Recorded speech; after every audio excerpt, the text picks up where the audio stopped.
Hello guys, welcome और welcome back to लॉगरी। I hope all you are doing great, all you are fine and safe. आज हम discuss करने वाले हैं how to prepare for legal aptitude for NLSIU Bangalore 3 years law entrance exam, that is NLSAT के लिए legal aptitude के लिए कैसे प्रिपेयर करना है।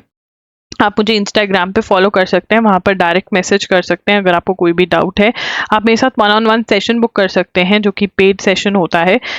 टेलीग्राम पे फॉलो कर सकते हैं, लॉगरी के नाम से है वहाँ पर, loggery.in जो हमारी वेबसाइट है जिसपे स्टडी मटेरियल अवेलेबल होता है, जहाँ पर हमारे कोर्सेज भी अवेलेबल हैं, वो भी आप विजिट करके चेकआउट कर सकते हैं।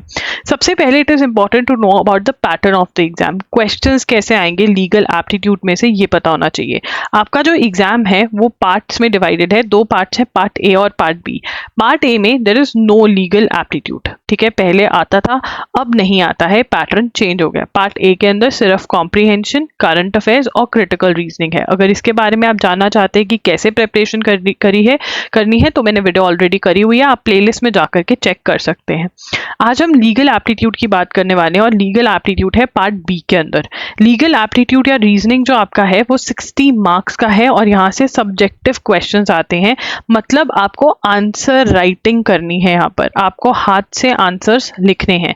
यहाँ पर आपका जो पैटर्न रहता है, आपको 6 क्वेश्चंस आएंगे जो 10 मार्क्स ईच के हैं, तो दैट इज 60 मार्क्स का आपका ये सेक्शन होता है, जिसके अंदर legal aptitude will consist of problem based questions.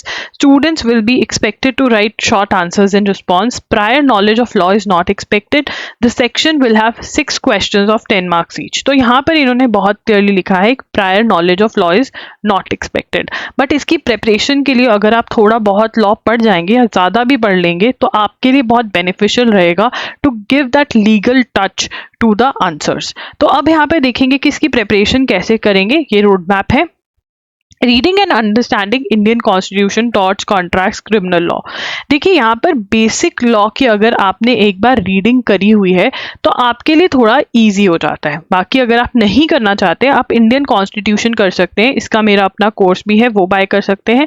नहीं तो आप Indian constitution LA and LR by Wiley की बुक आती है, वहाँ से आप पढ़ सकते हैं और बाकी सारे टॉपिक्स भी एक रीडिंग दे सकते हैं, टॉर्ट्स, कॉन्ट्रैक्ट्स, क्रिमिनल लॉ, इन सब की, ठीक है। बट आपको कुछ भी याद नहीं करना है, डू नॉट लर्न, ठीक है, कुछ भी लर्न मत करो, बस एक बार रीडिंग कर लो। बट अगर आप दूसरे एग्जाम्स की तैयारी कर रहे हो जैसे MHCT, तो फिर आपको लर्न भी करना पड़ेगा, राइट। तो एक रीडिंग जो होगा ना, एक आपको पता चल जाएगा लॉ होता कैसा है, क्या होता है, कैसी स्टोरीज होती हैं वो, एंड इसके अंदर अंडरस्टैंडिंग पे ध्यान दे सकते हो बट लर्निंग पे नहीं।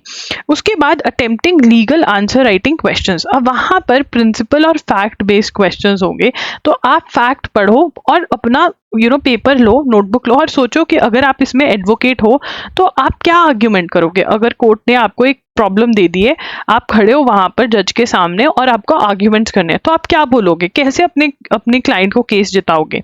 जो भी साइड आप ले रहे हो वो साइड भी आप डिसाइड करो कि आप कौन सी साइड लोगे, ठीक है, और फिर आर्ग्यूमेंट लिखो।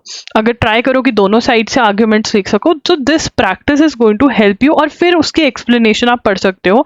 वैसे आपको एक्सप्लेनेशन से कुछ लेना देना नहीं है, बिकॉज लीगल आंसर्स जो आप लिखोगे उसमें कोई भी करेक्ट आंसर नहीं है, वो आपके आर्ग्यूमेंट देने वाली एबिलिटी चेक करें कि आप कितने आर्ग्यूमेंट्स दे सकते हो और उसके पीछे कितना रीजन दे सकते हो, ठीक है। उसके बाद attempting legal answer writing practice test. जो टेस्ट है, आप जहां से भी टेस्ट ले रहे हो, वो आंसर राइटिंग प्रैक्टिस जो है वो करो और अपने आंसर्स को चेक करवाओ कि आप सही ढंग से लिख रहे हो या नहीं।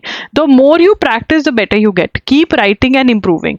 और साथ ही में इट इज ऑल्सो इंपॉर्टेंट कि जब आप करंट अफेयर्स अटेंड कर रहे हो, क्लासेस अटेंड कर रहे हो करंट अफेयर्स की, तो वहां पर जब भी कोई लीगल इशू का डिस्कशन हो, लीगल केस बताया जाए कोई, तो उसके अंदर भी अपने आप ही बैठकर सोचो कि अगर मुझे ये केस लड़ना होता और ये सारे सिचुएशन होती तो मेरा आर्ग्यूमेंट क्या रहता और उसके पीछे मैं जज को मनाता कैसे। आप जज को ये बोलोगे कि ये कर दो, क्या जज कर देगा? नहीं, आपको रीजन देना पड़ेगा। वैसे ही आपको रीजन देना है और उसका लिखने का प्रैक्टिस करना है। इसके लिए आप हमारा आंसर राइटिंग का कोर्स भी ज्वाइन कर सकते हैं, जिसका लिंक डिस्क्रिप्शन बॉक्स में है, ठीक है। This is what you can do. कोई भी डाउट है, ठीक है ना, जैसे आप आंसर राइटिंग कोर्स ज्वाइन करना चाहते हैं, उसके बारे में पूछना चाहते हैं, तो @loggery पर मैसेज कर सकते हैं। लॉगरी टेलीग्राम है हमारा, वहां पर जरूर फॉलो करें एंड loggery.in पर जरूर फॉलो करें। एंड आप हमारी ईमेल लिस्ट भी ज्वाइन कर सकते हैं, जिसका लिंक जो है डिस्क्रिप्शन डिस्क्रिप्शन बॉक्स में है। मैं बहुत बार एनएलसैट का फ्री वेबिनार कराती हूँ जहाँ पे ये क्वेश्चंस की प्रैक्टिस भी होती है बिल्कुल फ्री ऑफ कॉस्ट। वो आप ज्वाइन कर सकते हैं by joining our email list. तो लीगल की प्रिपरेशन के लिए एक और पॉइंट मैं यहाँ पर देना चाहूँगी, अगर आप ये नहीं पढ़ना चाहते हो, ठीक है ना, तो आप डायरेक्टली आंसर राइटिंग में भी जा सकते हो, बट अगेन उसके अंदर आपको एक पर्सन चाहिए होगा जो चेकिंग करे और जो बोले कि हाँ ये सही है ये गलत है, दैट इज वेरी इंपॉर्टेंट। तो ये for that you can join our answer writing course. अगर खुद से प्रिपरेशन करना है तो आप LAN LRY विली में जितने भी फैक्ट एंड प्रिंसिपल वाले क्वेश्चंस हैं उसके फैक्ट्स पढ़िए और खुद से आर्ग्यूमेंट्स लिखने की प्रैक्टिस आप कर सकते हैं। This is what you have to do for legal aptitude. कोई भी डाउट है तो कमेंट्स में भी पूछ सकते हैं, मैं वीडियो करने की कोशिश करूंगी, आपके कमेंट जितने भी इश्यूज होंगे उनको उठा करके एक वीडियो बना दूंगी, ठीक है, या फिर रिप्लाई करने की कोशिश करूंगी। दैट्स इट, लॉकरी साइनिंग ऑफ। अगर आपको ऐसे ही देखना है कि करंट अफेयर्स की कैसे प्रिपरेशन करें तो मैंने वीडियो कर दी है, लिंक स्क्रीन पर दिख रहा होगा। प्लेलिस्ट भी चेक कर सकते हैं कि बाकी सारे सब्जेक्ट की कैसे प्रिपरेशन करनी है, वो वहां पर आप चेकआउट कर सकते हैं। Bye bye, take care, thanks for joining in, thank you for watching the video.